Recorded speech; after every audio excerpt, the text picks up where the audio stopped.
Great, thank you very much. Thank you very much, Richard. Oh, is that working? Um, do that. Uh,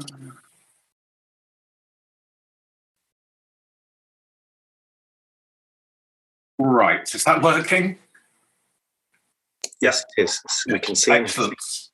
So, a real pleasure to be involved today, especially coming a little bit after Colin Jackson, because my own children have performed in the Yorkshire Schools Dance Festival, and we've always had a fantastic time going to that. So great to hear a bit more about that. So I want to talk very briefly about some of the work I've done on community wealth building, which is really, I suppose, about the kind of the sort of philosophical and political justification for some of the kind of broader work that universities might do within their communities. So the idea of community wealth building is an approach to social and economic policy that starts at the local level, that emphasizes the role of either of local democratic institutions, but also of other kinds of local institutions in building more egalitarian and more democratic local economies.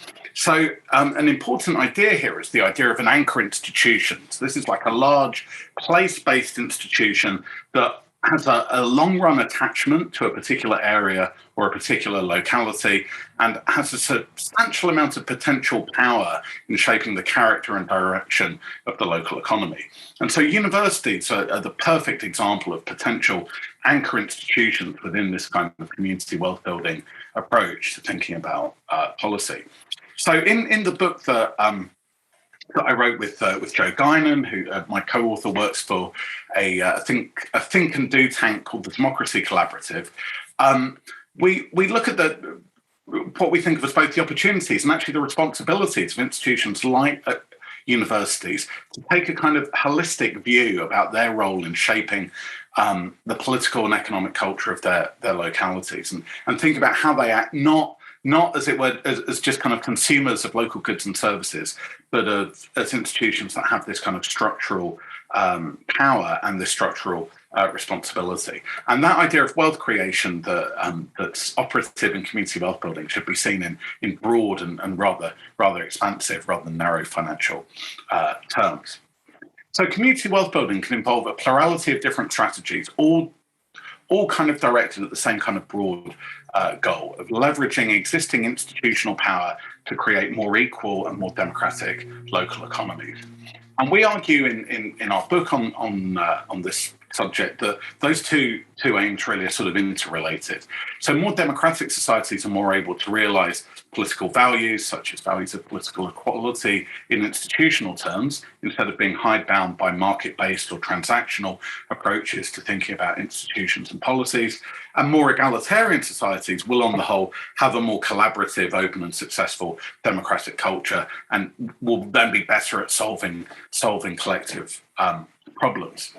So if anyone's interested in this approach, here's a link to some of the work that the Democracy Collaborative do and to some of the different elements that this kind of approach can take. But I think in the case of universities, some of the particular things that one can think about in terms of universities' roles, and in fact this connects with lots of the things that we've heard about already really today. I'll just talk really very briefly about the first and last of these. So the first of these is looking at things like using procurement and spending power to support local small businesses, looking to support social enterprises and the cooperative sector locally, whereby the spend of a large institution isn't just about value for money in a narrow sense, but should be about shaping local economies. And the last of these, and I think this connects with things like the dance festival, things like some of the other activities that go on within the University of York, one should think about